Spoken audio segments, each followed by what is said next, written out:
I'm a very sentimental person. This has been a real deep podcast. I didn't mean it to be so. The death of Stalin. That was not funny. Oh! It's the traditional hero arc. You want to see them struggle. There's no heroes here. Come on. No. And I still think to this day that they probably are still, thrusting around in the dark, so to speak. I think, no, don't.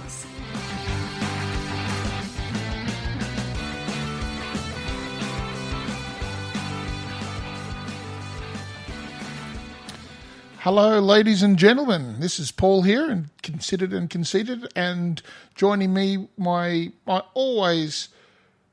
What would be the word for it? I'm just seeing where this is going. Well, every week I just fly out at the start and see where we're going to end up. But it's usually a car wreck at the end of the ravine at the bottom of the hill. But that's all right. We're here. Hello. How are you, Pip?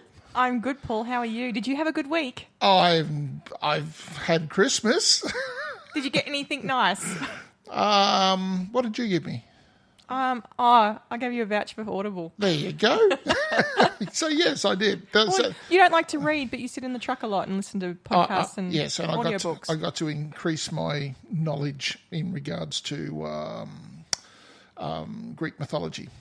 Yes, Stephen Fry's Mythos. Yes, it's very good. It's better than very good. It's excellent. I've nearly finished reading the book. Yes, no, I just sit back and just dumb it out. Have Stephen Fry's voice just wash over you. Oh, yes, it does too. Like a nice blanket. Like a vocal balm.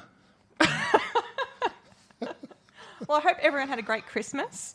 And we've got New Year's coming up too. Jeez, party after party. If horrible things happen today, don't throw rocks at me because we've got Pip driving tonight.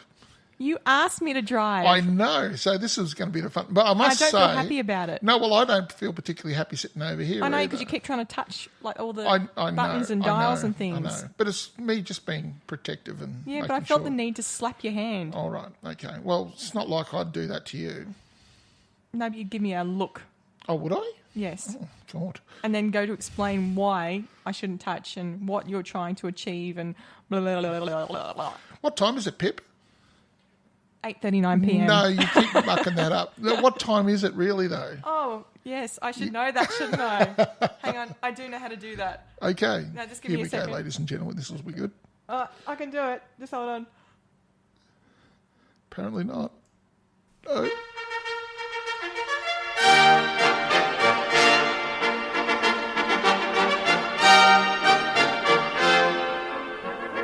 Ladies and gentlemen, please be upstanding for the podcast pick of the week. Thank you.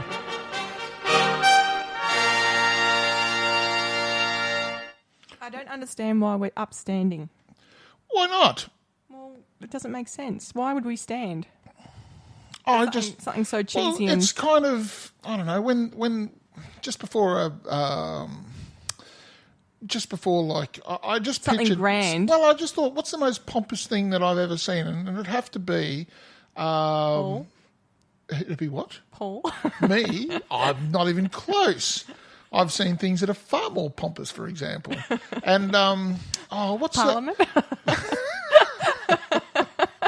No, it's a music show over in England that gets trotted out on the proms. Oh, yes. Yes. I can't remember the exact title of it, and every pommie will be throwing rocks at me Night of the now. Prom. Something to that effect, yes. Yeah, our local brass band does one of those each year, and they get all the English music out. Yes, and because the Queen comes out and she'll waves to everybody and please be upstanding for the Queen, you know. So I went for full hog. Okay, and what's our podcast pick of the week? Well, actually, you're picking it this week, aren't you? Oh, yeah, I am, which is weird. Normally, you are just driving this machine. I feel like I'm doing everything tonight. What's going on? Straight through the barrier. I've been listening to Science Versus. Yes. With Wendy Zuckerman. Now, I've heard a couple of these, and because I made you listen to them. You made me listen to them, yes. You must watch this, Paul. You must watch this. You must listen to this. You must listen to this. No, it's more like, have you listened to that yet, Paul? Paul, have you listened to that? Paul, have you listened to that? How long did it take you to get me to listen? Well, nearly 3 weeks. Yeah, well, that's pretty good. Yes. That's pretty good. So, yes, I'm glad you did. Yes. Wendy Zuckerman is an American-born Australian. Right. Who I think she's now living in America. So she's got the Aussie accent going on. And she basically And she's got the American enthusiasm going on as well. Yes, so she's got a healthy mix of both. So it used to be an Australian podcast, but now it's an American podcast. Right. So it's slightly different to some of the older episodes. But she talks about a science topic, or not even a science topic, just it can even be a bit of a political topic with a bit of science information to back up what she's saying. Most of the time she doesn't take on a side. She gives information for both, but sometimes she does. You can feel it pushing to one side if all the data's sort of leaning towards that way. Yeah, I know. And I felt that a little bit myself, sort of thing. But look, facts are facts. It was very interesting, and it's not so heavy that you just sort of tune out or anything. So it's actually very informative in an easy format, which I like easy because Yes, you certainly don't like confronting. I've learnt that over the years. Although I have to say, you've stepped up to the mark over the last few months with some of the stuff that I've trotted out movie-wise, because I've thrown some fairly confronting stuff at you. I think you just enjoy it, watching me flinch. But I don't get to see you flinch. If I could be a fly on the wall, that'd be like 10 points extra. Does that mean I could be a fly on the wall here when you watch? Oh, well, you wouldn't Sob not stories. have liked being a fly on the wall when I was watching Cargo today. But anyway, so... You would not have liked some of the words I was calling out. But that's further on. So we suggest that if you'd like to listen to Wendy Zuckerman Science Versus, get some information about different topics. Yep. She's very interesting and very informative and easy to listen to. So podcast pick of the week, Science Versus. Science Versus. Yes. Do yourself a favour. Yeah. Put it on your podcast feed. Awesome. So the first movie I'm going to talk about is actually the movie you put up, Paul. Right. So Death at a Funeral. Death at a Funeral. Could you give me... No. I'm in charge. I'm driving. Yes, I know, but I still need that break to put in the music. Oh, okay. I just went, I am taking charge. Yes. Give a woman some power and she takes it all. I know the drill. It's all good. Okay, I'm starting now, Paul.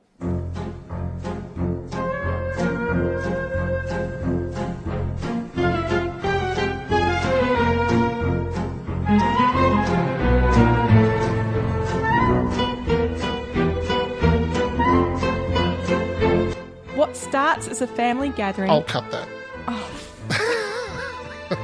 You suck. Suck so much.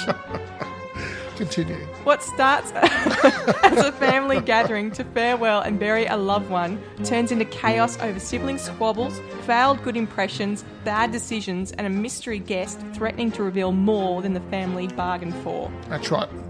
Boom. Tyrion rocks up and pisses in the pie. Yes. Yes. Oh, dear. Because he's supposed to make a big impression, and of course... Well, he can only make a little impression. Not true. When he walks in, people notice him because he's different, and then it just makes everything that he has to add or say or show that much more. Right. So, yep. Paul, Now, why did you put this movie up? all the way through this, I am not going to do a single short joke. I didn't expect you to, because I thought you'd be I thought you diplomatic. knew me better than that. No, I didn't think you'd do that because he's a great actor and everybody loves him. Everybody loves him. Yeah. He's not my favourite Lannister, though. We all know who my favourite Lannister is. So, not going there. Why did you put the movie up, Paul? Oh, well, I've been wanting you to watch this film for quite a while. And So it's a bit like me with the podcast. And pretty much. And, you know, I was, Pip, watch this, Pip, watch this, Pip, watch this. And finally I thought, you know, fuck it. I'll just stick it on and then you'll force have to. you. Yes. You now will watch it. this. So, now that I've made you watch it, I would like very much to hear your impression of it. Or do you want me to give you my impression of it so you can shoot it No, down in flames? I'm happy to give my impression. Go for it then. I actually thought it was going to be funnier than what it was. For God's sake. You asked for my For impression. fuck's sake. You asked my opinion. I have given it. Yes? So I didn't find the film as funny as I thought it should have been. Right. And I found the title also was a bit of a red herring. How so? It very clearly says what happens. The death at a funeral. Well, no, I was looking for all these extra deaths and nothing happened. A death. Anyway. A death. No, but he didn't die at the funeral. He No, was he already didn't. dead. Oh, So spoiler alert. I already said they were burying a loved one. Yes. So, there were parts of it that were interesting, but there's other parts where I was like, some of the characters didn't quite make sense to me. And, I mean, I found that just annoying. Like Howard. Yes. Who's played by Andy Nyman. When he was there with Uncle Alfie, and he goes, "You took my park," and she said, "Are you a relative, Howard?" "No." "Well, then you go find somewhere to park." And I'm thinking, well, hang on, who is he then? Why are they relying so much on him? He's just a secondary henchman who's been stuck with the Uncle Alfred or whatever his name is. But yeah, it was the crusty old prick. Yeah, I know, but it just, to me, it didn't make sense. And I'm thinking, well, also, why is Justin so hot on this girl who's obviously not even giving him two glances? Again, it doesn't matter. Well, it didn't make enough Don't sense. you do your emotional continuity crap again. It didn't have enough info my for me, God. and therefore the jokes were not as funny as I hoped they would be. Oh, you just got to run with that Based stuff on the sometimes, cast Pip. and everything. Oh, you know what you should do? Oh, what should I do, Paul? You should give up on British comedy. It's too hard for you. That's not true. Love Actually was awesome. The boat that It's rocked was designed for awesome. 16-year-olds. Lock, Stock and Two Smoking Barrels was awesome. I love English comedy that I didn't like. That's just like that's another comedy. Okay, I'm starting to see a pattern now. Okay, I'm starting to see a pattern when it's subtle comedy and like some of this stuff. Hang on, wait, don't give me that shocked look. This wasn't really subtle. This was not a subtle comedy. There was little subtle bits in there, but they weren't important to the overall humour of it. When you've got a naked man standing on top of a roof with everybody watching him, and it's, you know how you had the conversation with me the other day about people being trapped in a bad situation equals good comedy? Yes. I give you a death at a funeral because that is precisely what this is. This is just awkwardness from one end to the other, and everybody's trying to keep a stiff upper lip and, you know, do the British thing and get through it, and there's certain proprieties that we have to observe, and then it all goes pear-shaped catastrophically. And then it shows us who we really are. It pulls away the curtain so that you see the man at the controls, at the levers, doing the old Wizard of Oz thing. That's what this is about. That's what this comedy is about. You get to see what these people really are, and you think at first that the main protagonist is a bit up himself and, you know, all the rest of it, but he comes through in the end as a decent human being. And so does his brother, who also comes across as a bit of an arsehole. But he comes through in the end. Okay, sure, they were trying to stuff a dwarf into a bloody coffin, but, you know, they come through. Nobody, they checked his pulse and they said he was dead. Yeah, I know, that's just incompetence. And you see a lot of that in this film. You struggle with that, don't you? You struggle with people doing things... Why is he not good enough for the father?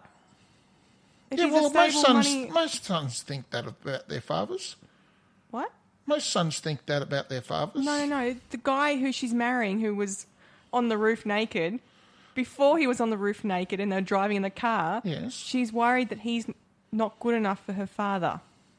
He's worried. She is worried. He's also worried. But then she realises that he's not important in her decisions about her life. No. But I couldn't understand why he wasn't good enough.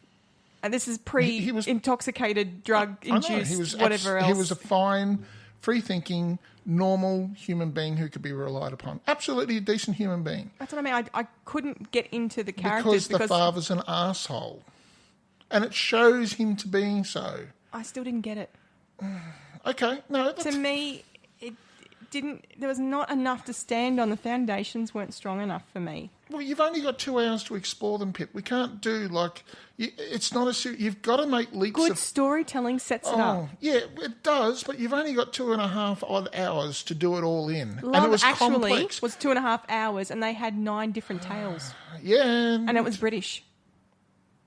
Yes, but they were very simple stories. Were they? They were. Really? There was cards going everywhere. And yet they all made sense. Yeah, but because they were simple. None of them... Look, Love Actually was a delightful...